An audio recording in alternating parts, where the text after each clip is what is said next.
Hola, ¿qué tal? Chicas, chicos, queridas, queridos.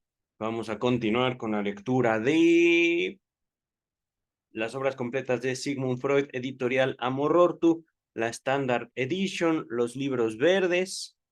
Ya vamos casi a terminar el volumen 17, pero para terminar el volumen 17, ya tenemos del 1 al 17 hasta el momento, nos vamos a enfrentar, ustedes y yo juntos, a un texto un poco extenso, me va a tomar al menos 2 videos, al menos. Este texto se llama Lo ominoso, ominoso, lo ominoso. Un texto de 1917. Al respecto de esa palabra ominoso, es una palabra que yo raramente uso en mi vida cotidiana, en mi día a día. Ajá. Voy a compartir con ustedes la nota introductoria primero por James Strachey. Este texto en alemán se llama Das Unheimlich. Unheimlich. Se los voy a mostrar en pantalla, digamos, para empezar a calentar motores lingüísticos, a calentar, digamos, las aproximaciones que podemos hacer a la obra del doctor Sigmund Freud. Ya se me trabó la computadora, algo está pasando. Mientras la computadora reacciona, le puse compartir pantalla y de repente ¡pum!, me apareció el reloj de arena, típico de Windows. Mm, es básicamente, en otras palabras, lo terrible, lo horroroso, lo ominoso. Ajá. De hecho, aquellos lectores, aquellas personas que gusten de la lectura y que puedan acercarse eh, a la obra de Howard Phillips Lovecraft, Howard Phillips Lovecraft, ¿ya qué pasó? ¿Qué está pasando? Screen sharing has stopped as the share windows is closed. What? Yo nunca cerré la pantalla, ya tenía el texto en pantalla. Le pongo compartir pantalla y ¡pum!, me cerró el archivo. Ok, lo que sí puedo ver es que se sigue grabando, el archivo sigue, o bueno, el micrófono sigue recibiendo señal. Entonces, es algo que está ocurriendo, un conflicto entre el programa que graba y el programa que está pasándome el archivo, mostrándome el texto en pantalla. Permítanme un momento, mi computadora es un poco viejita. Ahí está, ahí está. A ver, vamos a ver si ahora sí la computadora quiere o se pone todavía más rebelde para compartir la pantalla. Ahí está. De repente ya quiso trabajar la computadora y me dijo, ah, bueno, ahí está, lo ominoso, 1919, Das Unheimlich. Das, artículo alemán, Unheimlich. Lo estoy pronunciando tal vez terriblemente, no sé hablar alemán y prefiero estudiar otros idiomas, la verdad. El alemán me gustaría en algún momento de mi vida leer a Freud en alemán, pero para encontrar esos textos, miren, esto, Ludovico Rosenthal no lo tradujo como lo ominoso, sino como lo siniestro. Mismo traductor, Ludovico Rosenthal. Y es curioso que este texto no haya sido trabajado por Luis López Ballesteros, pero pasando este asombro mío, esta curiosidad que menciono, compartiremos la nota introductoria por James Strachey. Dice el traductor: este trabajo, que se publicó en el otoño de 1919, es mencionado por Freud en una carta a Ferenczi, uno de sus discípulos, el 12 de mayo de ese año, donde le dice que ha rescatado un antiguo manuscrito del fondo de su cajón, perdón, de un cajón, y lo está reescribiendo.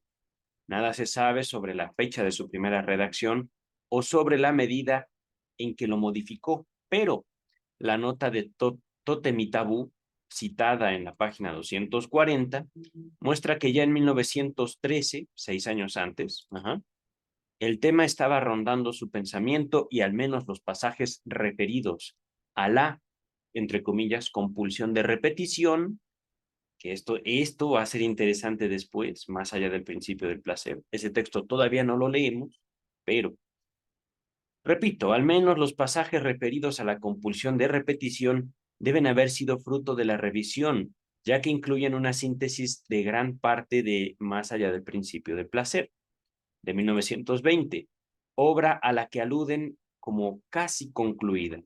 Es decir, Freud le dice a su colega, a su amigo, Ferenczi, ¿qué crees que encontré un manuscrito y que me trae un tema de Tótem y Tabú? Un tema muy poco abordado en Tótem y Tabú.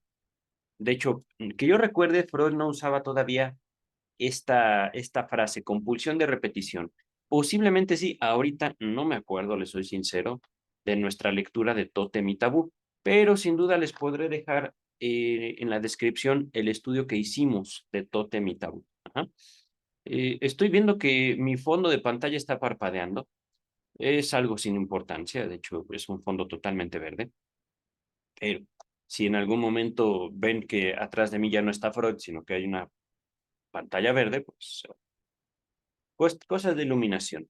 Entonces, le dice, ya casi acabo, esta reescritura de un manuscrito, pero ¿qué crees? Pues me trajo mucho este tema, este pensamiento, y este pensamiento se desarrolla todavía más en un texto que seguramente para 1919, eh, año en el cual se escribió esto que estamos por leer, lo ominoso, lo terrible, lo siniestro, después culminará en más allá del principio del placer. Más allá del principio del placer. Continuamos, ¿vale? En la carta a Ferenczi, repito, 12 de mayo de 1919, le anunciaba también que había terminado el borrador de dicha obra, mira, la cual solo se publicaría un año más tarde. Se hallarán más detalles al respecto en mi nota introductoria a Más allá del principio del placer. Ajá. Es el volumen que viene. Dice el último párrafo de la introducción. La primera sección del presente escrito plantea con su extensa cita de un diccionario alemán particulares dificultades al traductor. Ni modo, Strachey. ¿Eso querías hacer? Pues hazlo. Esperamos que los lectores no se dejen desalentar por ese obstáculo inicial, ya que el artículo rebosa de un interesante y significativo contenido y va mucho más allá de las meras disquisiciones lingüísticas. Disquisiciones. Esto, queridas, queridos, me suena mucho a el chiste y su relación con lo inconsciente. Ya leímos ese texto, pero vamos a ver qué nos dice Google sobre el significado de disquisición. Disquisición. Aquí está la definición de disquisición, examen o explicación minuciosa, detallada y rigurosa sobre una materia, especialmente si se aparta del tema principal del que se está tratando. Ok.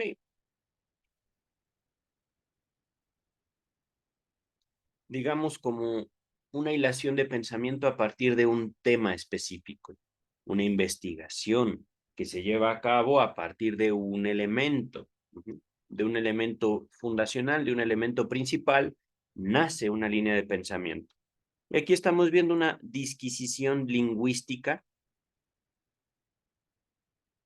a partir entonces de un diccionario. La palabra seguramente un Heimlich o ominoso, siniestro, etcétera. Me viene mucho a la mente el señor, el canal de YouTube, Dross. No me acuerdo cómo se llama, Dross Rotzang, algo así. Pero, digamos, lo siniestro es la parte central de ese canal de YouTube. Por el momento vamos a continuar con la lectura ya, y como podrán ver, este texto se divide en capítulos. Seguramente algunos capítulos serán más cortos que otros. Comenzamos en la página 219, pero voy a pausar la grabación un segundo Aquí en México está haciendo un poquito de calor, poquito. Yo tengo mi foco de este lado, como ven, acerco mi mano y se ve más luminoso. Lo puse en luz cálida para no verme pálido. Este es más o menos mi color de piel.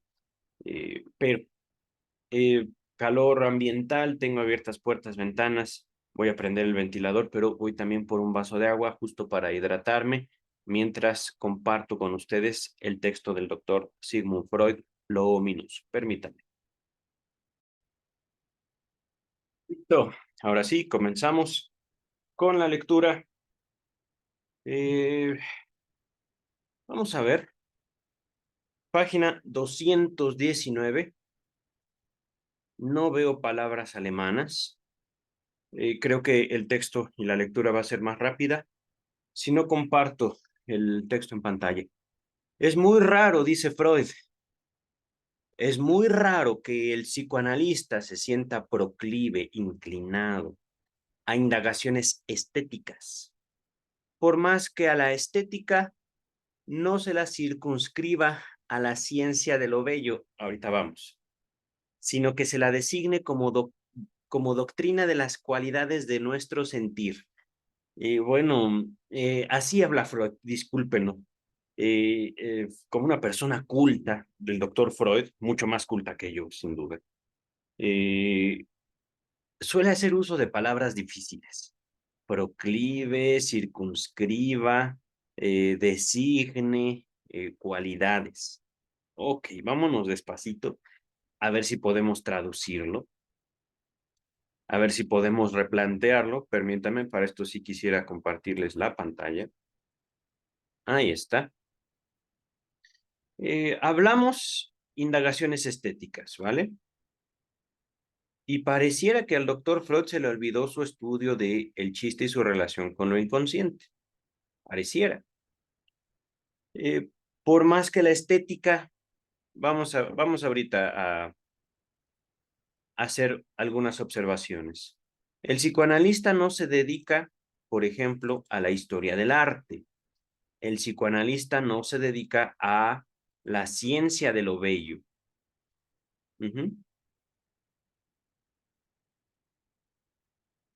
Estética. Ahorita el doctor Freud se está aproximando a una palabra, la palabra estética, como podríamos decir la ciencia de lo bello.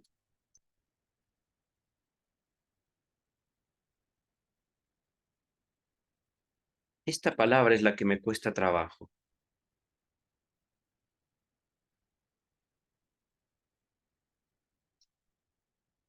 Por más que a la estética no se la circunscriba, no se la limite a la ciencia de lo bello, sino que se la designe a la estética como doctrina. A ver, vamos a ver.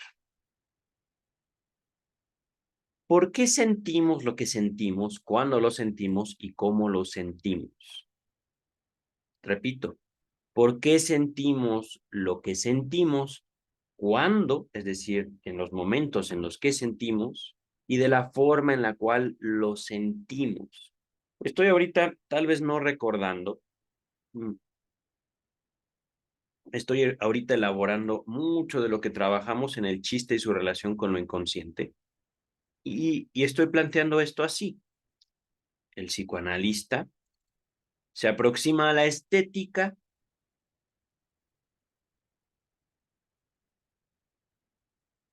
Voy a eliminar esta palabra. El psicoanalista se aproxima a la estética como un problema científico a fin de determinar por qué sentimos lo que sentimos. Por supuesto, esto no puede hacerse si prescindimos en el discurso científico de el sujeto, la subjetividad, la persona. ¿Por qué sentimos lo que sentimos, cuando lo sentimos y de la forma en la que sentimos? Depende mucho, queridas, queridos, de quiénes somos. ¿Ah? Y sin embargo, aquí el doctor está planteando un problema para el movimiento científico que él comanda. Es decir, a ver, colegas, quiero llamarles su atención de algo que ustedes no hacen. Ustedes se apartaron del estudio de la estética. ¿Por qué? Bueno, doctor Freud, es que a nosotros nos gusta sentir o pensar que estamos haciéndole un bien a la gente, curándolos de sus enfermedades nerviosas, de sus neurosis específicamente. Ajá. Estoy ahorita también planteando una aproximación de esta introducción que está haciendo el doctor Freud a partir de su separación con Carl Gustav Jung y Alfred Adler. Ajá, para empezar, ya veremos después. Dice el texto, el psicoanalista trabaja en otros estratos, en otros lugares, en otros terrenos de la vida anímica y tiene poco que ver con esas mociones de sentimiento amortiguadas, de meta inhibida, tributarias de muchísimas constelaciones concomitantes, que constituyen casi siempre el material de la estética. Ay, doctor Freud, en serio, a veces es tan culto que es impenetrable usted. A ver, les venía diciendo, es que, miren, el psicoanálisis nació en la medicina, ¿y qué vamos a estar haciendo como médicos frente a una obra de arte? Ahí está la obra de arte, no es algo malo, no es algo enfermo, no, no, no. El arte es arte y punto. Nos hace sentir bonito porque sí, porque es bello. Ajá. Bueno, ¿y dónde está la ciencia? ¿Y dónde está la ciencia de lo bello? Ajá.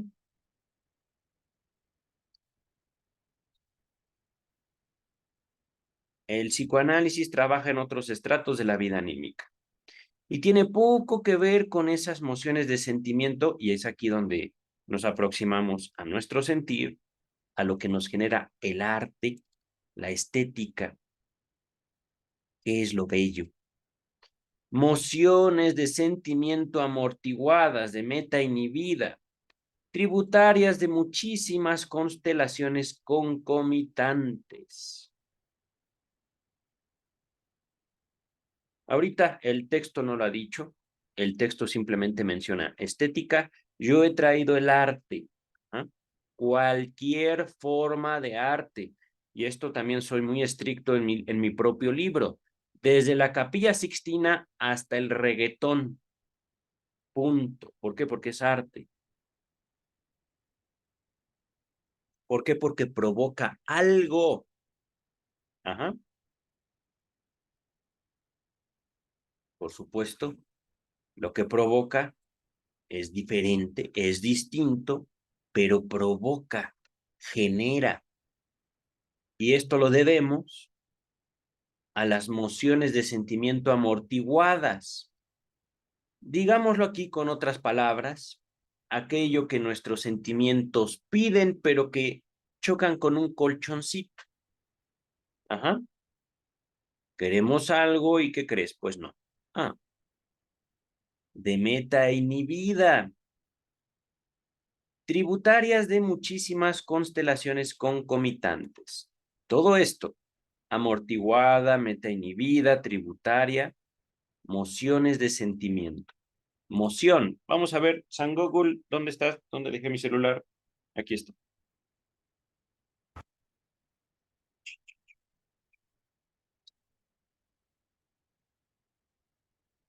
Maldito Twitter. Moción. Aquí está la definición de moción, propuesta o petición que se hace en una junta o reunión de personas para que se tome una decisión sobre ella. Es decir, propuesta. Aquí lo podemos asociar con un deseo. Podemos asociarlo, ¿vale? Una propuesta amortiguada y que proviene de un sentimiento. Ajá. Esto es justamente parte de lo que vimos en el chiste de su relación con lo inconsciente. Reprimimos nos esperamos, nos negamos a nosotros mismos en cuanto a lo que sentimos, en cuanto a lo que deseamos. No es una relación directa, es una relación indirecta la que establecemos con nosotros mismos. Ajá. Pero a partir de eso, permitimos el arte, la estética, lo bello, la ciencia de lo bello. Ajá. Vamos a continuar. Sin embargo, aquí y allí, sucede que deba interesarse por otro ámbito determinado de la estética, pero en tal caso suele tratarse de uno marginal, descuidado por la bibliografía, especializada en la materia. ¿En qué materia? En la estética, chicas, chicos. Todo esto es Freud abordando la estética. Y fíjense, esto es curioso. Aquí no hay mención de placer, ¿eh? Bueno, ciencia de lo bello, podríamos decir, ciencia de lo bonito, ciencia del placer, ciencia del... ¡mua! Uno de ellos, de estos descuidos de la bibliografía especializada en la estética, es el de lo ominoso. No hay duda de que pertenece al orden de lo terrorífico, de lo que excita angustia y horror. Y es igualmente cierto que esta palabra no siempre se usa en un sentido que se pueda definir de manera tajante, pero es lícito esperar que una palabra concepto particular contenga un núcleo que justifique su empleo. Uno querría conocer este núcleo, que acaso permita diferenciar o separar algo ominoso de dentro de lo angustioso, ominoso, siniestro. ¿Ah? Ahora bien, sobre esto hallamos poco y nada en las prolijas exposiciones de la estética, en las amplias exposiciones de la estética, ¿vale? Que en general prefieren ocuparse de las variedades del sentimiento ante lo bello, grandioso, atractivo, vale decir positivo, de sus condiciones y los asuntos que lo provocan, y no de lo contrastante, repulsivo, penoso. Miren, aunque no lo parezca, chicas, chicos, he ahí también una de las mociones, uno de los planteamientos que podemos usar, ustedes y yo, para cuestionar la salud mental. Es que no tienes que estar triste, porque puedes llegar a estar deprimido. Es que no tienes que llorar, porque llorar es una expresión negativa. Es que no tienes que sentir dolor. Es una separación de pareja y no pasa nada. Ajá. Y lo que estamos leyendo es que los científicos, filósofos, han descuidado en cuestión de la investigación de la estética lo repulsivo, lo penoso, lo que da pena, lo que da tristeza, para enfocarse en lo bello, lo grandioso y lo atractivo. Vale decir positivo, dice Freud. Ajá. Dice el texto, del lado de la bibliografía médico-psicológica, solo conozco el trabajo de E. Jentsch, Jentsch, Jentsch, no sé cómo se pronuncia esto. Rico, pero no exhaustivo. Por lo demás, debo confesar que por razones fáciles de colegir o de adivinar, propias de esta época, ahorita hablamos, para este pequeño ensayo no he examinado a fondo la bibliografía, en particular la de lengua extranjera, y por eso no sustento ante el lector ninguna pretensión de prioridad. Ahora, esa época, 1919, alusión a la Primera Guerra Mundial que acababa de finalizar. Perfecto. Continuamos.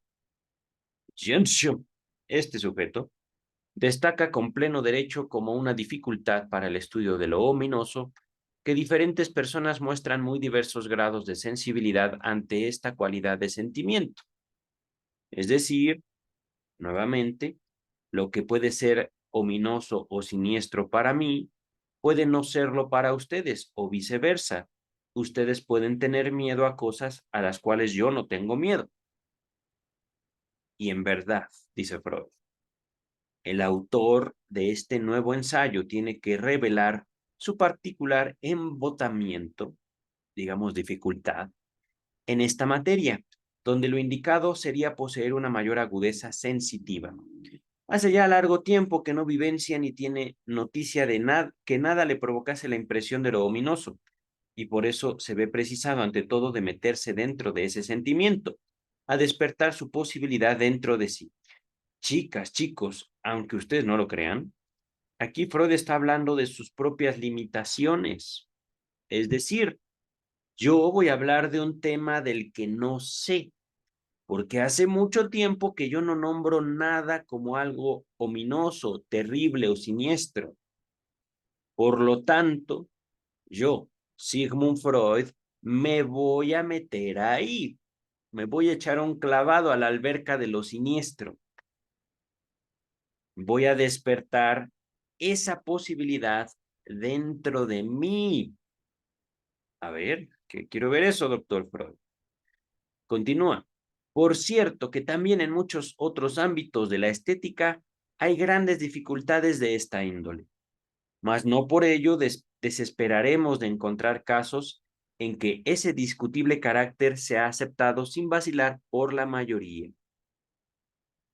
Pueden entonces emprenderse dos caminos: pesquisar el significado que el desarrollo de la lengua sedimentó en la palabra ominoso, o agrupar todo aquello que en personas y cosas, impresiones sensoriales, vivencias, situaciones, despierta en nosotros el sentimiento de lo ominoso, dilucidando, es decir, identificando el carácter escondido de lo ominoso a partir de algo común a todos los casos. Revelaré desde ya que ambos caminos llevan al mismo resultado. Lo ominoso es aquella variedad de lo terrorífico que se remonta a lo consabido de antiguo, a lo familiar desde hace largo tiempo. ¿Cómo es posible que lo familiar devenga ominoso, terrorífico, y en qué condiciones ocurre? Ello se hará patente en lo que sigue. Puntualizo aún que esta indagación procedió en realidad por el camino de reunir casos singulares y solo después fue corroborada mediante lo que establece el uso idiomático. No obstante, en esta exposición he de seguir el camino inverso. Ahora, mira, y qué bueno que me dejé mi pantalla, digamos,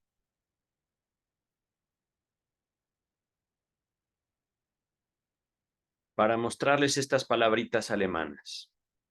La palabra alemana unheimlich, asterisco, pero voy a continuar, es evidentemente lo opuesto de heimlich, que quiere decir íntimo.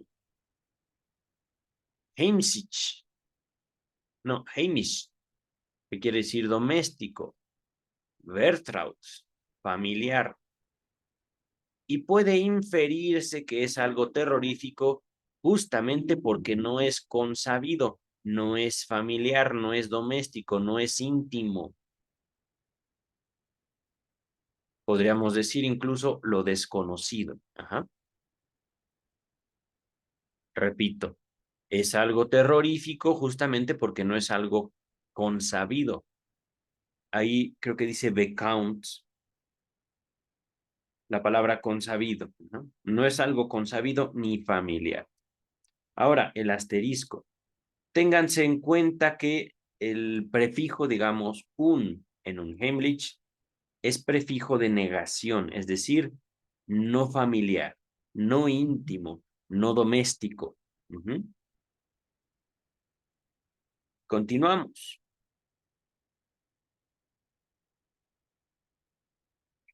Solo puede decirse que lo novedoso se vuelve fácilmente terrorífico y ominoso.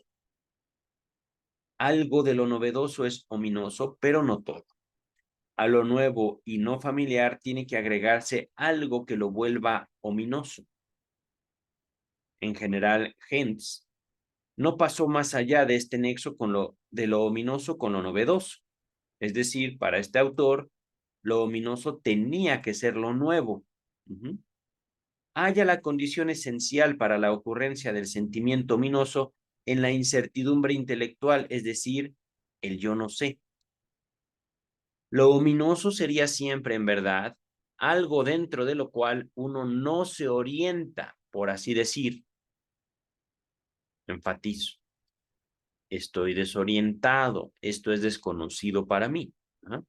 Mientras mejor se oriente un hombre dentro de su medio, más difícilmente recibirá de las cosas o sucesos que hay en él impresión de lo ominoso. Fácilmente apreciamos que esta caracterización no es exhaustiva y por eso intentamos ir más allá de la ecuación ominoso igual a no familiar. Primero nos volvemos a otras lenguas, pero los diccionarios a los que recurrimos no nos dicen nada nuevo, quizás solo por el hecho de que somos extranjeros en esas lenguas. Y hasta tenemos la impresión de que muchas de ellas carecen de una palabra para este particular matiz de lo terrorífico. Debo expresar mi deuda con el doctor Theodor Reich por los siguientes extractos. Del latín. Voy a omitir esto. Un lugar ominoso, locus spectus, en una noche ominosa, impesta nocte. Del griego, diccionarios, no me acuerdo cómo leer el griego, ¿vale? Ah, miren. No, cancelar. Ay, ¿qué está pasando? Ok. Entonces, no recuerdo cómo se pronuncia esto del griego. Ajeno, extraño. Del inglés, los diccionarios, bla, bla, bla. Uncomfortable, uneasy, gloomy, dismal, uncanny. Mira, uncanny X-Men. Ghastly, de una casa, haunted, de un hombre. A repulsive fellow, a ver, que no es confortable al respecto de lo ominoso, que no es cómodo, que es dificultoso. Gloomy, este verbo casi no lo he leído en inglés, ni el que sigue. Gloomy, podríamos decir como oscuro. Dismal, ese sí de plano no lo sé. Uncanny, X-Men, los increíbles, hombres X. Uncanny, increíble, extraños. Ghastly, como este me evoca hasta cierto punto hasta un Pokémon, me parece, que es un fantasmita, como fantasmal. Haunted, embrujado, embrujada, hablando de una casa embrujada. De un hombre, un sujeto repulsivo.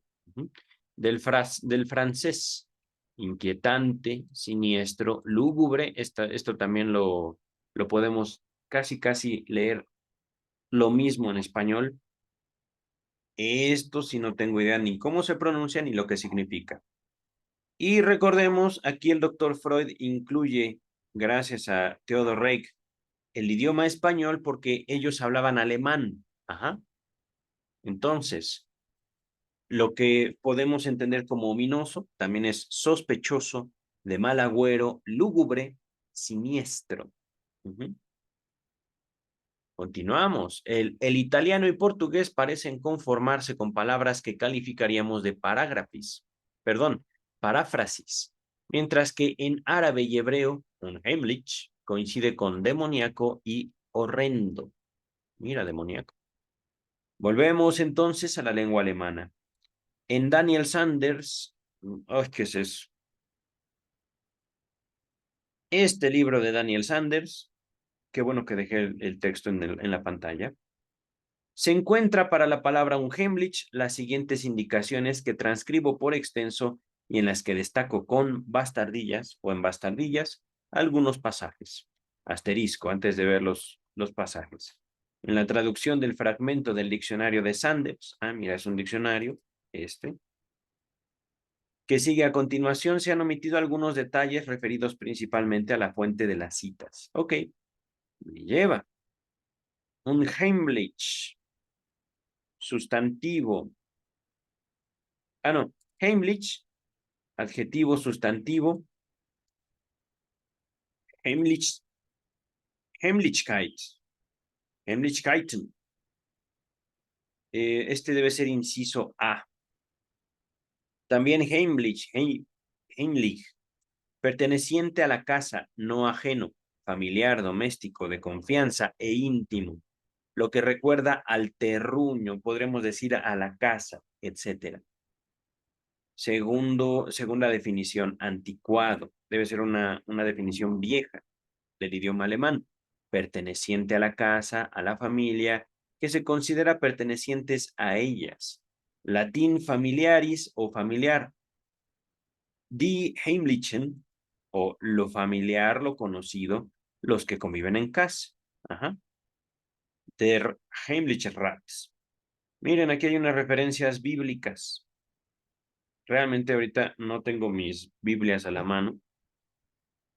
Podríamos investigarlas, pero yo creo que eso se los dejo pendientes. No es tan necesario ir. A ver, hay un asterisco ahí. Ah, mira, algunas de las referencias bíblicas dadas por el diccionario de Sanders son erróneas. Por ejemplo, no es Primera de Crónicas 12:25 o capítulo 12, versículo 25, sino Primera de Crónicas, capítulo 11, versículo 25. Ah, miren, a este puso David en su consejo. David, el rey David, un personaje bíblico importante. Miren, versión de Casiodoro de Reina, Sociedades Bíblicas Unidas. En otros casos puede tratarse de discrepancias entre la versión alemana y la castellana, como en Segunda de Reyes 10:27, citado al final de la página siguiente. Demonieron la casa de Baal. Este Baal no sé si sea un personaje o si sea una referencia a la casa de Baal como el templo de algún dios, algún ídolo, ¿no? Y la convirtieron en cloaca hasta el día de hoy. Sociedades Bíblicas Unidas. Ajá. Y derribaron la casa de Baal e hicieronla necesaria hasta hoy, Biblia de Jerusalén. ¿Por qué esto sería hasta cierto punto relevante? Nos está poniendo citas del diccionario. Ajá. Es decir, a partir del uso que le damos en ciertos libros que buscan no solo transmitir una serie de valores, sino que también buscan aproximarse a la definición de un evento a partir de las palabras, es decir, tomamos del alemán Heimlich, o perdón, sí, Heimlich, Heimlichkeit, para construir o para replantear los escenarios bíblicos. Por ponerles un ejemplo, ajá. Inciso, qué curioso, este sería el C. Ok. Hablando de nuevamente Heimlich, es decir, el positivo del un Heimlich, el positivo de lo siniestro. Ajá. De animales domésticos, ¿no? O doméstico, animal doméstico, que se acerca confiadamente al hombre, pues, por oposición a animal salvaje. Por ejemplo, animales que no son salvajes ni Heimlich, no son salvajes ni hogareños, etcétera. Animales salvajes, cuando se los cría, son Heimlich y acostumbrados a la gente. Si estos animalitos son criados por los hombres desde pequeños, se vuelven totalmente Heimlich, es decir, amistosos. Entonces también el cordero es así Heimlich y come de mi mano. Es confiable, confiado. Pero la cigüeña es un pájaro hermoso y Heimlich, es decir, pacífico. Inciso C, confiable, hablando de Heimlich, recordemos, propio de la entrañable intimidad del terruño, es el bienestar de una satisfacción sosegada, tranquila. Ah, pero qué agusticidad.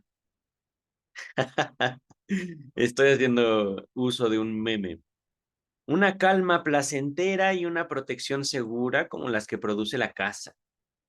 El recinto cerrado donde se mora. ¿Sigues sintiéndote Heimlich en la comarca donde los extraños merodean por tus bosques? Sigues estando tranquilo, podríamos entenderlo. Ajá. Otra frase. Él no se sentía muy Heimlich, no, perdón, ella no se sentía muy Heimlich con él. Ella no se sentía muy cómoda, muy tranquila con él. Por una alta senda umbría, Heimlich, siguiendo el torrente rumoroso que puebla el bosque de susurros. Qué bello pasaje. Destruida la Heimlichkeit del terruño entrañable. Podríamos traducirlo esto. Destruida la paz del terreno querido. Otra frase. No fue fácil hallar un lugarcito tan familiar y Heimlich. No fue fácil hallar un lugar tan familiar y cómodo. Ajá. Lo imaginábamos tan cómodo, amable, apacible y Heimlich. Pacífico. Auch, auch, auch, auch, auch. Inquieta, otra frase. Inquieta Heimlichkeit, rodeado de cerradas paredes. Inquieta comodidad. Un ama de casa diligente que con muy poco sabe crear una Heimlichkeit o calor hogareño que contenta. Eso es algo curioso, ¿eh? Esto me llama mucho la atención y es algo de mi propio análisis acerca de las mujeres de mi vida. Pero vamos a continuar. Tanto más Heimlich se tornó ahora el hombre que apenas un rato antes le parecía tan extraño, tanto más confiable se volvió ese hombre que hace ratito era tan extraño para nosotros, ¿no? Otra frase, los propietarios protestantes no se sienten Heimlich, tranquilos, cómodos entre sus súbditos católicos. Aquí hay una referencia a la historia de la religión. Los católicos, digamos, ya en un estado avanzado de la reforma protestante, se vuelven como agresores de los protestantes. El protestantismo nace del catolicismo y aquí lo que nos propone es que en esta situación, quien está arriba en un aspecto social, en un aspecto posiblemente económico, son los protestantes en un lugar no determinado, pero por lo tanto no se sienten cómodos, no están tranquilos entre aquellos súbditos que tienen una diferente posición religiosa que ellos. Continuamos, otra frase. Todo cuanto se vuelve Heimlich y quedo, es decir, calladito, y solo la paz del crepúsculo atisba en tu celda. No entiendo esta palabra, pero vamos a continuar. Calmo y amable y Heimlich, el mejor sitio que podrían desear para el reposo. Apacible, cómodo. Él no se sentía nada Heimlich con eso, él no estaba tranquilo. También en compuestos. El lugar era tan apacible, tan solitario, tan umbrío, tan umbrío Heimlich. Parece ser que este juego de palabras que usa Freud, mezclando dos en una, es muy típico del idioma alemán, ¿eh? Lo vimos aquí, lo hemos visto en muchos otros textos, pero vamos a continuar. Las olas se alzaban y morían en la playa, como una canción de cuna Heimlich que meciera en sueños. Esto está bonito. Canción de cuna Heimlich. Canción de cuna apacible.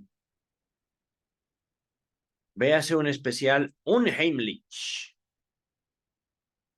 Sobre todo en autores suavos, suizos, a menudo trisilabo.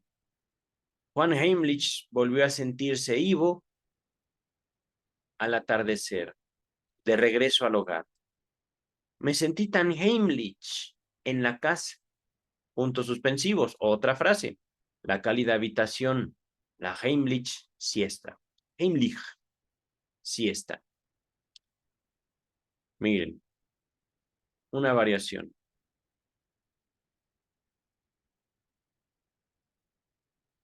Esa es la verdadera Heimlich. Sentir el hombre en su corazón, cuán poca cosa es, cuán grande es el Señor. Creo que este versículo bíblico, esta es la verdadera paz, me parece.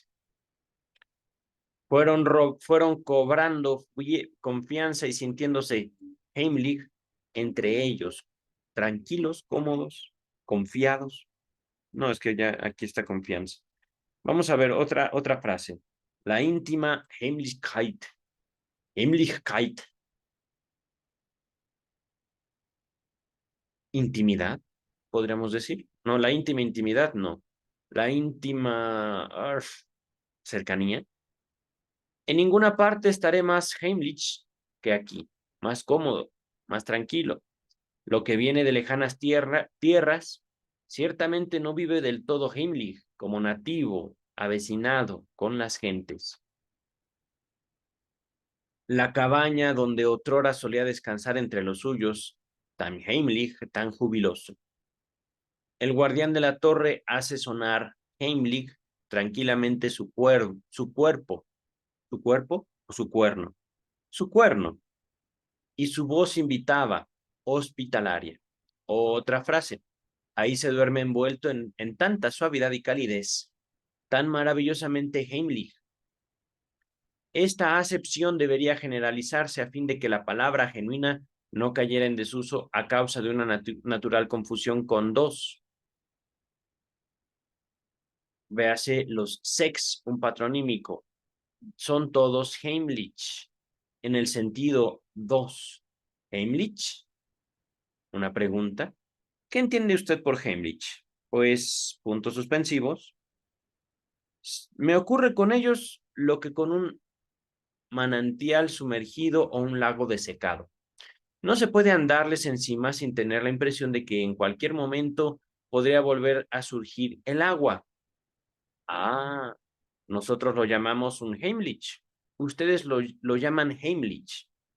Pero, ¿en qué lo encuentra? ¿En qué le encuentra a usted esa familia algo de disimulado o sospechoso? Este está sacado de, al parecer, otro autor. Inciso D, o sería como la cuarta acepción de Heimlich. Jubiloso, despejado. También se dice del tiempo. Me parece que tiempo debe ser como el clima. Permítame. Ok. Me llama la atención el número 2. Aquí, este supongo que entonces debe ser un número 1. Heimlich. Número 2. Mantener algo clandestino. Ocultarlo para que otros no sepan de ello ni acerca de ello. Escondérselo. Hacer algo Heimlich o sea, a espaldas de alguien.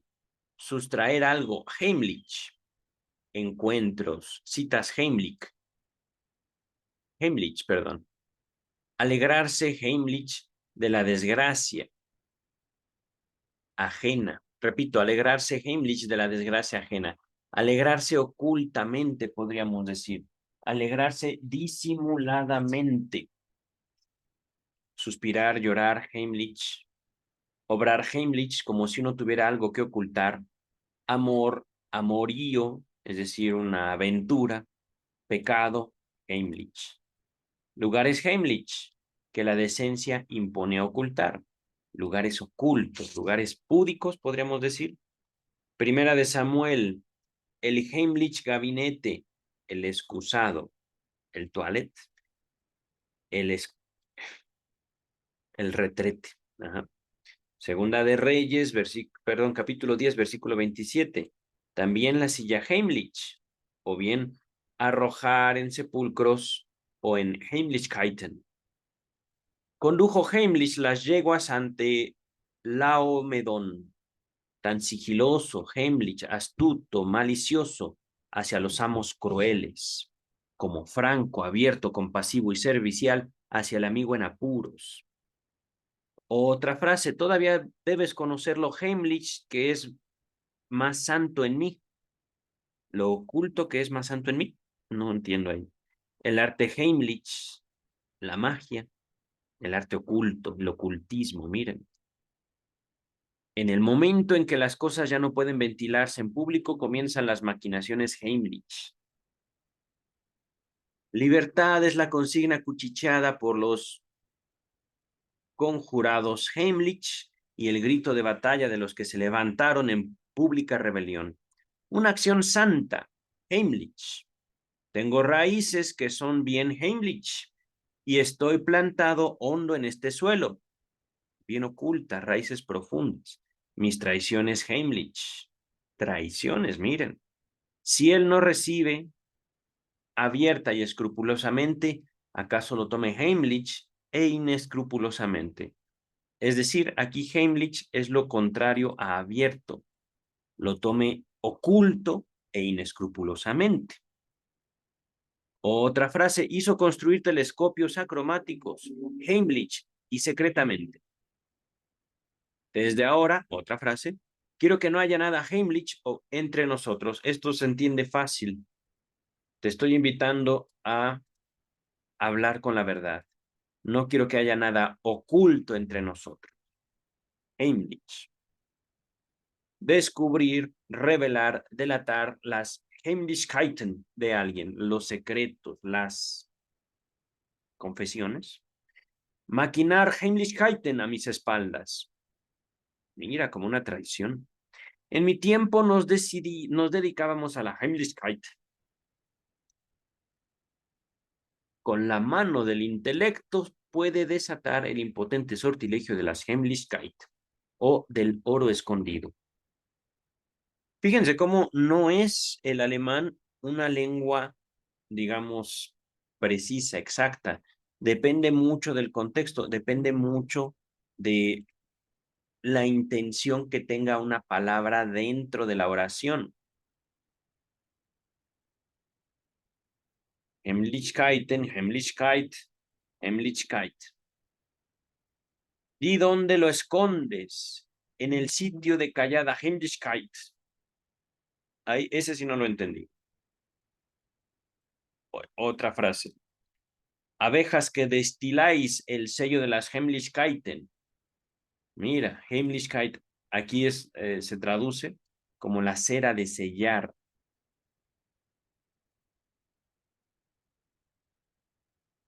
El punto es buscar transmitir una idea. Continuamos. Instruido en raras Heimlichkeiten o artes de encantamiento, raras hechicerías, podríamos decir, raras palabrerías, cosas ocultas.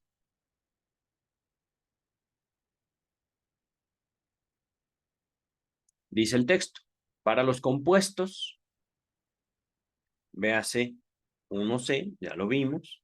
Nótese en particular el negativo un de un Heimlich, desasosegante, que provoca horror angustioso.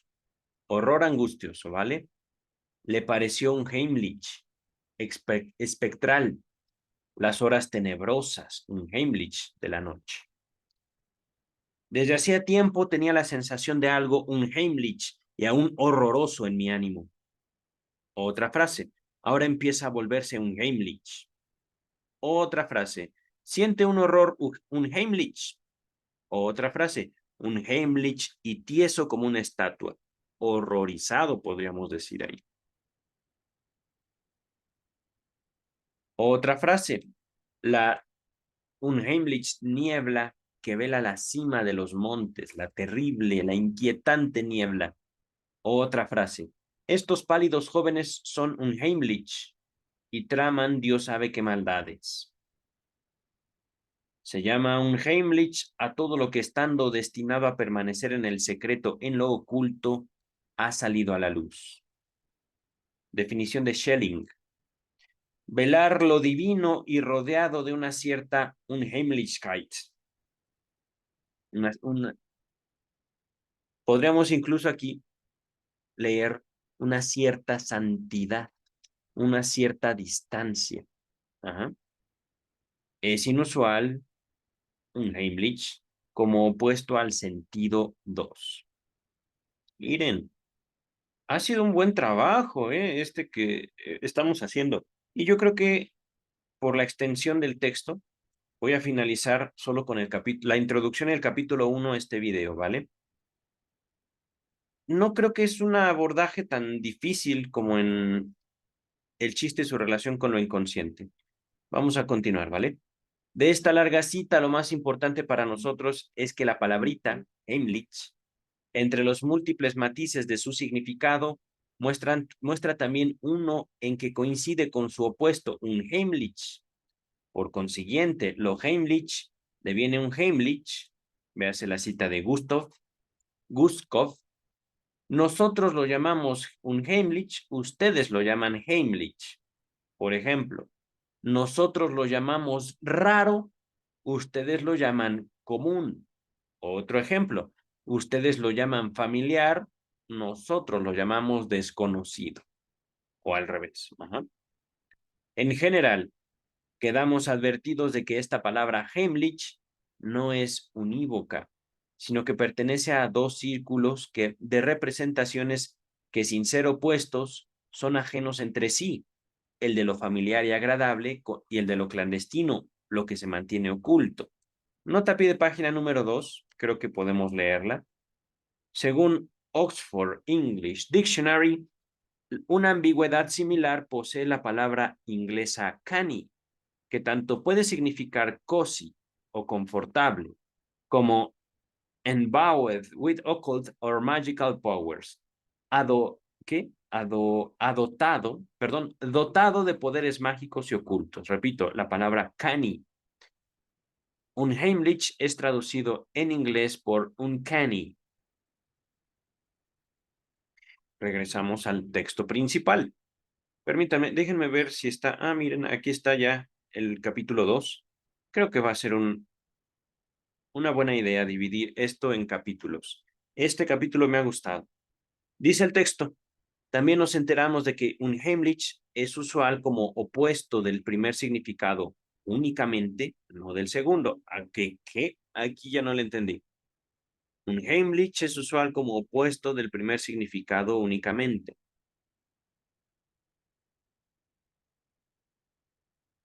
Un Heimlich debe ser como lo opuesto a lo familiar y lo agradable. Y justamente, Heimlich también puede usarse en alemán para señalar lo clandestino. En cambio, un Heimlich no es opuesto a clandestino. Qué curioso. Sanders no nos dice nada acerca de un posible vínculo genético entre estos dos significados. En cambio, tomamos nota de una observación de Schelling, quien enuncia acerca del concepto de lo unheimlich, algo enteramente nuevo e imprevisto. Nos dice que un Heimlich es todo lo que, estando destinado a permanecer en secreto, en lo oculto, ha salido a la luz. Lo terrible, lo secreto. No, pero es que esto es justamente lo terrible, lo siniestro, es cuando lo que es secreto sale a la luz. Ahí hay un movimiento. Y esto no es notado por Freud, sino por Schelling. Ajá. Dice el texto. Parte de las dudas así suscitadas se nos esclarecen mediante las indicaciones del diccionario de los hermanos Grimm. Leemos. Heimlich, adjetivo y adverbio. Vernaculus occultus. Latín. Heimlich, no, Heimlich. A ver otra vez. Heimlich, Heimlich, Heimlich. En sentido algo diverso, me siento Heimlich, bien, libre de temor. Heimlich es también el sitio libre de fantasmas, es decir, un sitio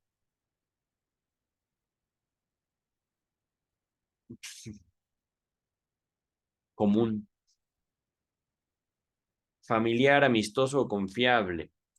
Nota cuarta, a ver. Desde la noción de lo entrañable, lo hogareño, se desarrolla el concepto de lo sustraído a los ojos ajenos, lo oculto, lo secreto, plasmado también en múltiples contextos. Otra cita de los hermanos Grimm. A la orilla izquierda del lago se extiende un prado Heimlich en medio del bosque. Ahora, Schiller, Guillermo Tell, licencia poética inhabitual en el uso moderno. Heimlich se usa asociado con un verbo que designa o señala la acción de ocultar. ¿Qué cosas? Entonces, ¿la familia es algo oculto? Ay, me ha hecho pensar muchas cosas, doctor Freud. Salmos 27:5. Partes Heimlich del cuerpo, partes pudentas, es decir, los genitales. Quienes no morían eran heridos en las partes Heimlich. Primero libro de Samuel, esto está en la Biblia también, igual que el libro de Salmos. Capítulo 5, versículo 12. Aquí dos asteriscos. A ver, al respecto del asterisco, ya no lo vi. ¿Dónde quedó? ¿Dónde quedó? Asterisco, aquí está. MHD. Abreviatura de Alto Alemán Medio. Ok. Lengua hablada por los habitantes de la Alta Alemania entre los años 1100 y 1500 aproximadamente. Ahora, en cuanto a Primera de Samuel 5:12, versión de Sociedades Bíblicas Unidas, Salmos 27:5, porque Él me esconderá en su tabernáculo en el día del mal, ocultándome en lo reservado de su pabellón. Primera de Samuel 5:12, perdón. Y los que no morían eran heridos de hemorroides. Ok, esta nota se las muestro, pero no la veo tan necesaria. Vamos a continuar y finalizar con la lectura de esta página, el capítulo número 1 del texto Lo ominoso. Funcionarios que emiten consejos sobre importantes asuntos de Estado que deben mantenerse en secreto son llamados consejeros Heimlich. En el uso actual, ese adverbio es sustituido por Geheim o consejeros secretos. Ajá. El faraón, aquí otra nueva referencia a la Biblia, el faraón llamó a José declarador de lo oculto, consejero Heimlich. Génesis capítulo 41, versículo 45. Otra referencia. Heimlich para el conocimiento, místico, alegórico, significado Heimlich, mysticus divinus occultus figuratus. Otra referencia a los hermanos Grimm. Luego, Heimlich es en otro sentido lo sustraído del conocimiento, lo inconsciente. Y repito, cita de los hermanos Grimm. Con inconsciente no se refiere a lo inconsciente freudiano, es simplemente lo que no se conoce. Ajá. Ahora bien, como consecuencia es Heimlich también lo reservado, lo inescrutable. ¿No ves que no confían en mí? Temen el rostro Heimlich del duque de Friedland. Schiller, Valentis Lager, escena 2. Última cita de los hermanos Grimm. El significado de lo escondido y peligroso que se destaca en el parágrafo anterior se desarrolla más todavía de suerte que Heimlich cobra el sentido que suele designarse a un Heimlich. Es decir, el sí y el no no está definido para eso. ¿Ah? Para eso que en alemán señala lo cercano, lo oculto, lo cómodo. Dice el texto, otra cita u otro ejemplo. A veces se me ocurre como a quien anda en la noche y creen aparecidos. Cada rincón se le antoja Heimlich y espeluznante. Fíjense, Heimlich ahí puede ser sustituido fácilmente por un Heimlich o un Heimlich. Entonces, esta palabrita la he pronunciado de dos formas en este video. Es una palabra que ha desarrollado su significado siguiendo una ambivalencia, es decir, significan lo mismo, positivo y negativo, hasta coincidir al fin con su opuesto, un Heimlich. De algún modo, un Heimlich es una variedad de Heimlich. Unamos este resultado todavía no bien está esclarecido con la definición de Schelling, da de lo Unheimlich. Nota número 3, ahorita la vemos. Bueno, de una vez, de una buena vez. En la versión original de este trabajo, 1919, se leía aquí Schleiermacher, notoriamente un error. Ok, gracias, Strachey. Lo siento, pero no es lo que esperaba. Finaliza este texto. La indagación detallada de los casos del Unheimlich o ominoso nos permitirá comprender estas indicaciones. Y queridas, queridos, por el momento vamos a terminar hasta aquí. Tampoco quiero hacer los videos sumamente cansados. Y dado que este texto es uno de los más largos del volumen 17, eh, vamos a abordarlo con tiempo. Vamos a abordarlo con paciencia. Estoy viendo que de hecho el capítulo 2 ocupa la mayor parte del tiempo. Perdón, la mayor parte del texto. El capítulo 2 abarca de la página 226 a la 244. Son casi 20 páginas que nos va a ocupar el siguiente video. Por el momento, váyanse a descansar, cuídense mucho, estudien más, lean y nos vemos para el video que viene. Bye, doctor Freud. Gracias.